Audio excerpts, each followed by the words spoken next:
Welcome to the wild city of Anchorage. Like all urban jungles, this is a city plagued by thieves and petty crime. But here in Anchorage, the culprits aren't human, they're wild animals. This unique Arctic metropolis is home to 5 wild wolf packs, hundreds of bears, and over 2,000 moose. But why have these animals made Anchorage their home? Surrounded by wilderness, it's packed with lakes, rivers, and woodland. But the wild residents of Anchorage also make their home on these city streets. And as this unique city expands into the wilderness, its human residents are creating areas that benefit not just themselves, but the animals as well, making this wild city one of the most unique wildlife refuges in the world.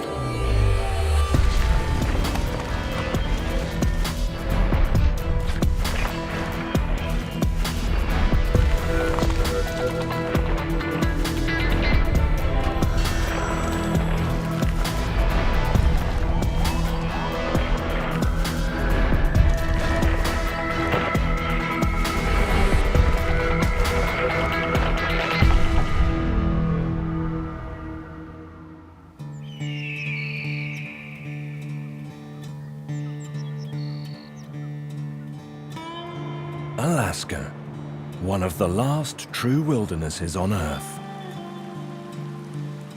With 1.5 million square kilometers of pristine habitat, this state is home to an abundance of wildlife. Herds of caribou roam the plains. Wolves hunt in the forests. And the brown bears are the kings of the rivers. But you don't have to head to the wilderness to come face to face with a wild animal. In the city of Anchorage, the wildlife is a lot closer than you might think. In a city with this much green space, almost everywhere is potential habitat for its wild residents. Bears roam the streets. Moose set up home in backyards. Animals here have truly adapted to this man-made urban jungle.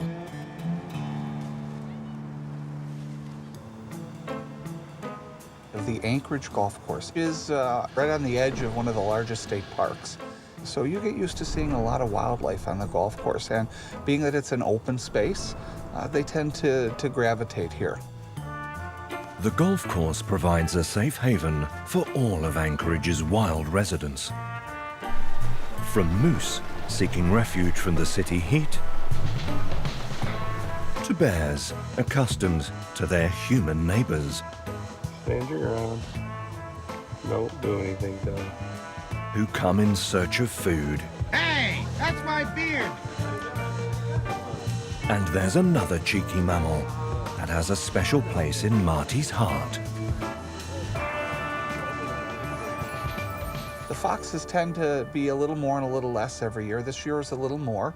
We tend to see 2 to 5 dens of foxes each year with 2, 3, 4 kits in each den. And mom and dad return usually to the same location 3 or 4 years in a row. These clever mammals are using their notoriously crafty skills here on the course. Fox have a reputation for being very sharp-witted and crazy like a fox, if you will. There are a couple of tees where they're very near the clubhouse, and the fox have figured out that the golfers have food in their golf cart at the beginning of their round of golf. So they hang out on those tees because as soon as the golfers turn the back, they're in their carts looking for food, taking sandwiches, taking apples, running off just far enough away that you can't get to them. If you take a step towards them, they pick it up and they'll go just far enough that you can't get to them again. And they'll sit right in front of you and eat it. They're little devils. But it's not just food the foxes like to steal. On our 5th fairway was an area, we call it a landing area, where the drive comes off the tee and tends to land. The fox would run out of its den, pick up the golf ball, and run back in the den. It's my hypothesis that they think they're eggs. But at the end of the season, when the foxes are gone, I'll go into those dens, and there'll be from dozens to hundreds of golf balls in those dens. Despite their cheeky antics, Marty and the golfers love having the foxes around. Every time I'm here and I hear about it, I'll always come up and take a look. They're beautiful animals. They're not tame, but they're not completely wild either, so they play like puppies. They roll and they bite and they bark and they yip, and it's fun to watch. You just stop what you're doing. All of a sudden you realize, oh my, it's been 10 minutes, I better go.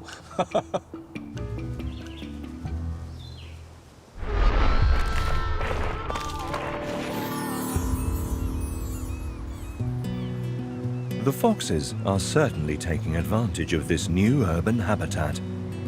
But there is another, usually elusive mammal, that has set up home here in Anchorage. The beluga whale. One of the planet's most secretive whales. This is the only urban population in the world. Also known as the white whales, they are highly social, often found in pods of over 100 animals. And so vocal, they're also called sea canaries. Living in some of the coldest waters on Earth, they have a thick layer of blubber to keep them warm. With no dorsal fin, they can swim more easily under the sea ice. And they can dive for up to 25 minutes to a depth of 800 meters. But why do they choose these waters around the port of Anchorage and the Cook Inlet as their year-round home? It's all down to the extreme tides. Rising and falling over 6 meters, these tidal forces mean the inlet never freezes, even during the harsh winter. This constant movement of water brings an abundance of food. But where there are fish and humans, there are fishermen also out for a prize catch. And here in Anchorage, the people and belugas are both out to catch a very special fish. The hooligan. Incredibly oily and fatty, these fish are perfect for a hungry beluga. Turning up in huge numbers on each incoming tide, fishermen net hundreds at a time. Belugas also arrive here to gorge themselves. But even though the people and wildlife are in direct competition, research shows that the belugas have found a way to avoid the fishermen's nets. It's our belief that with the turbid waters of Cook Inlet that the beluga whales are always echolocating, and that might help them identify the nets and therefore avoid them. And we've heard fishermen talk about the fact that whales will swim towards a net and then veer off right immediately at the net. And I've also heard that they won't set their net until the whales have passed. So that is a good avoidance mechanism to not entangle whales. But despite the efforts of Anchorage's fishermen to work harmlessly alongside their beluga neighbors, Barbara's extensive research has seen a startling decline of beluga numbers in the area. The first record of beluga numbers in the Cook Inlet was in 1979, showing 1,300 of these white whales. But since that time, we've started our surveys in 1994 through the present, and we've noticed a drastic decline between 1994, where the population was 653, to 1998, where the population was about 350. Up until 1998, the whales were still hunted, but the local communities knew there was a problem, so voluntarily stopped. But despite the lack of hunting, Barbara still hasn't seen a recovery in their numbers. We're working hard to find out why these whales haven't recovered. And in fact, that's why in 2008, we listed the animals as endangered. Now listed as an endangered animal, Barbara and her team need to keep a close eye on this unique population. Each year, they must monitor their numbers, observing any changes there may be, and also keeping an eye on the beluga's distribution. But when you're studying a white animal in choppy waters, spotting them can be almost impossible.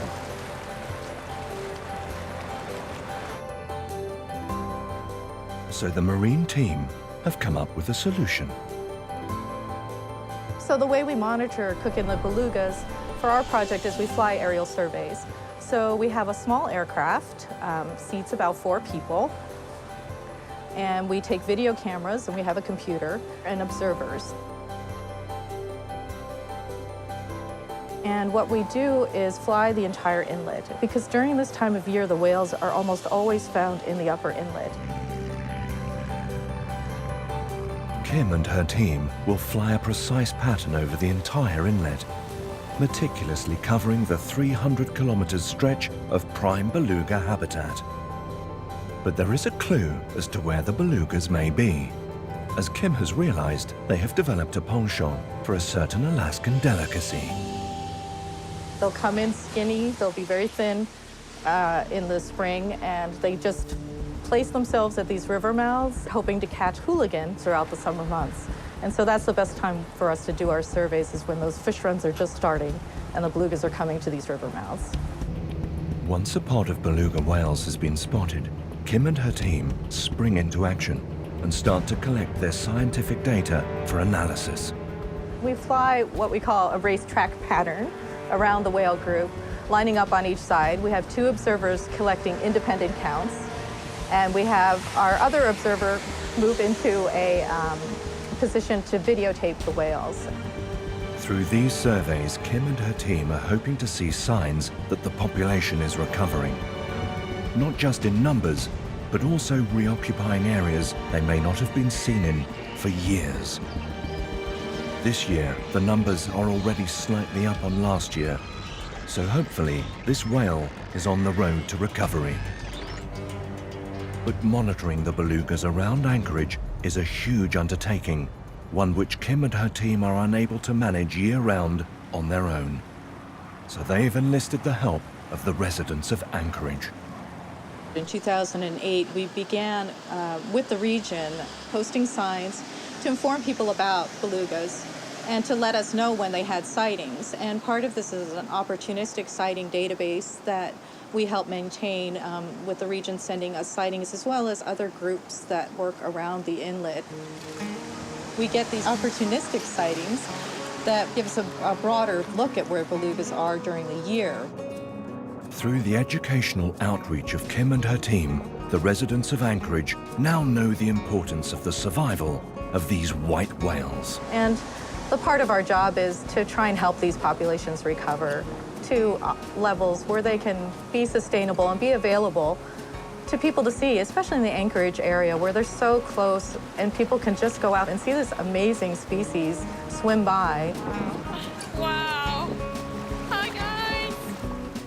People don't get those kind of opportunities. Instead of going to an aquarium and seeing an animal in captivity, here we have wild belugas that are swimming right by a major city. And so it's important to protect these species and keep them for the next generations to be able to enjoy, and just the satisfaction of having such a magnificent marine mammal right at your front doorstep. Kim and her team are yet to fully understand why beluga numbers are still being affected.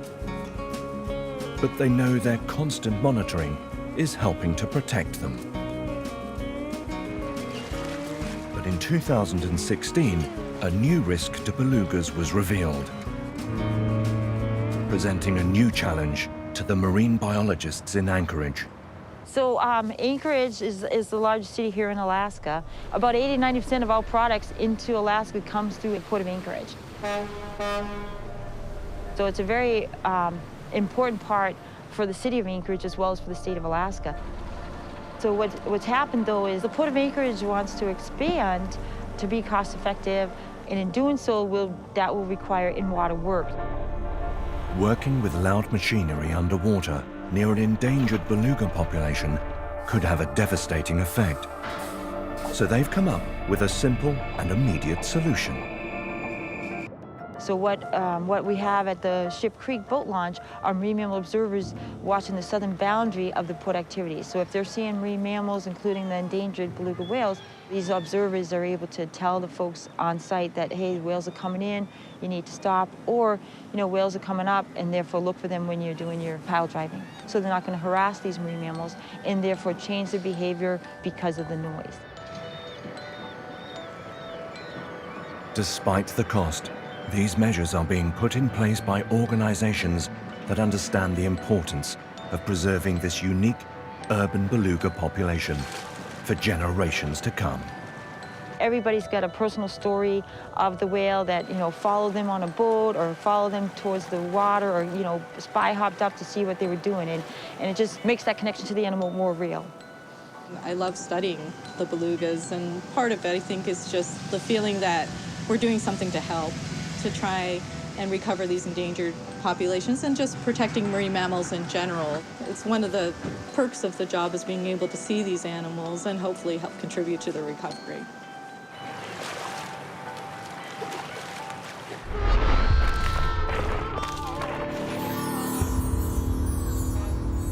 With everyone working to protect the belugas, hopefully the port of Anchorage will continue to be a safe haven for the unique white whale. Just outside the city, the Seward Peninsula is home to another smaller port that, thanks to the work of the local residents, has become a marine sanctuary like no other.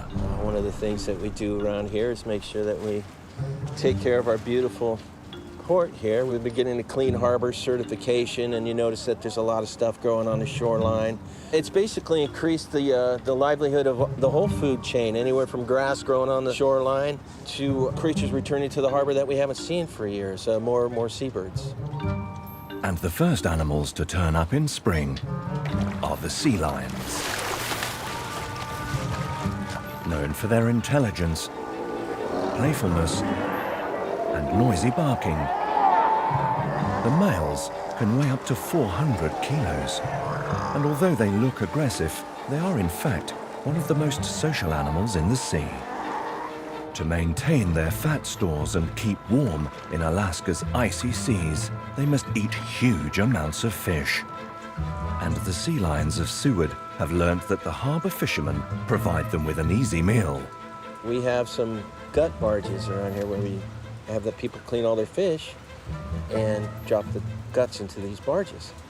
Well, it's pre-season, there's no real schools of salmon here yet, and these sea lions basically see an easy target. They come in here and they harass our fish cleaning stations. It's pretty intimidating to see a 2,000-pound sea lion come in there and throw your multi-ton piece of floating equipment around without even thinking anything about it. And this year, the first of the sea lions have already turned up, looking for a handout.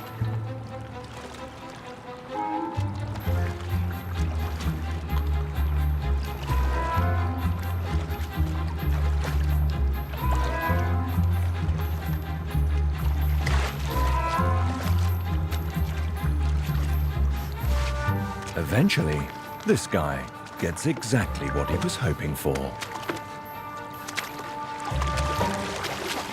But it's not just the sea lions that love it here.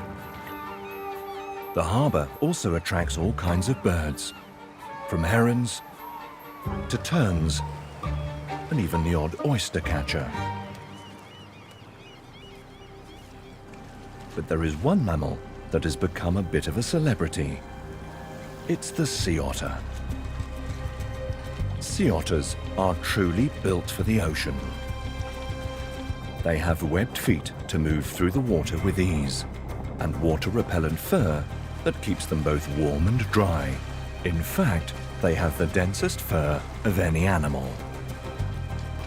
They are so at home in the ocean that the females even give birth on water. They will nurse their young pups on their chest, and after just 2 months, will quickly teach them how to swim and hunt. Out in the ocean, they face predation from killer whales and bald eagles. But for these otters, they have found safety and protection in this perfect harbor home. At any time, there could be anywhere from 12 to 20 otters in this harbor. So if you come down here for a nice walk, you could happen upon a sea otter eating and rolling over and just paddling around on its back. And they come in here because it's protected waters, and it's a dry place. They can come up and have a dry place to sleep or stay out of danger. There really isn't much that could come in here to harm them. But it's not just the protection they love. Due to the harbour clean-up plan, the water is now full of the sea otter's favourite food. It's a floating buffet of mussels.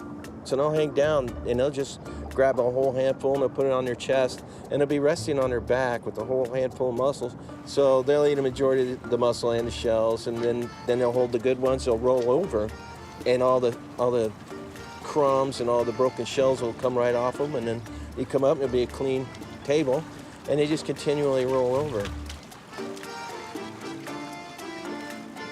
And it's really quite interesting, and they just do it all day long. Although the sea otters appear relaxed, Dan knows you still don't want to get too close.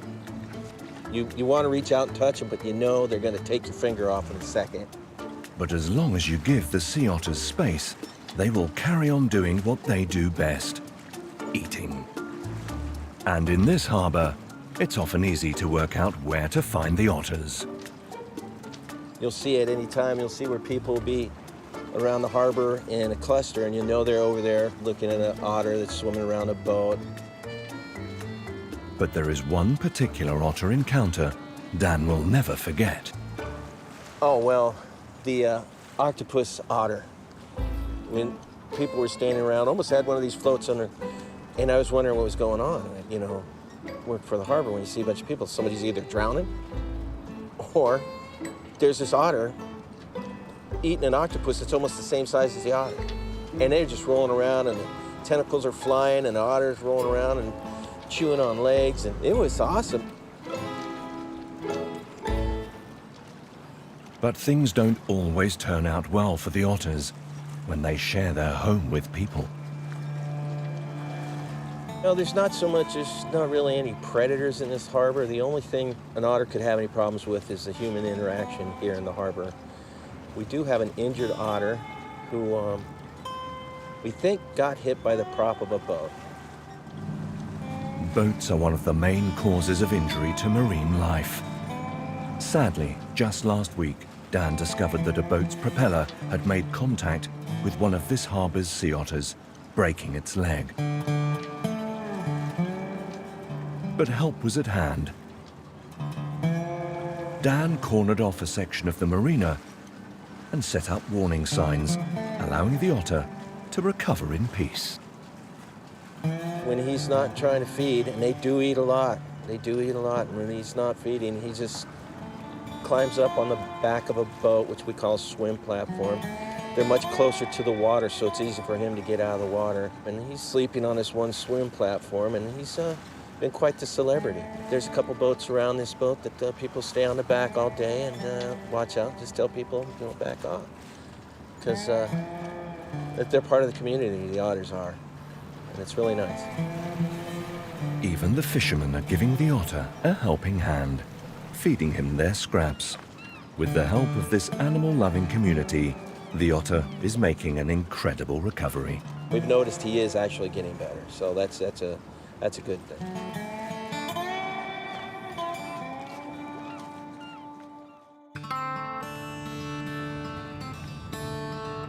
As Anchorage and the surrounding areas continue to develop, some of these changes are not only benefiting the people, but also the wildlife.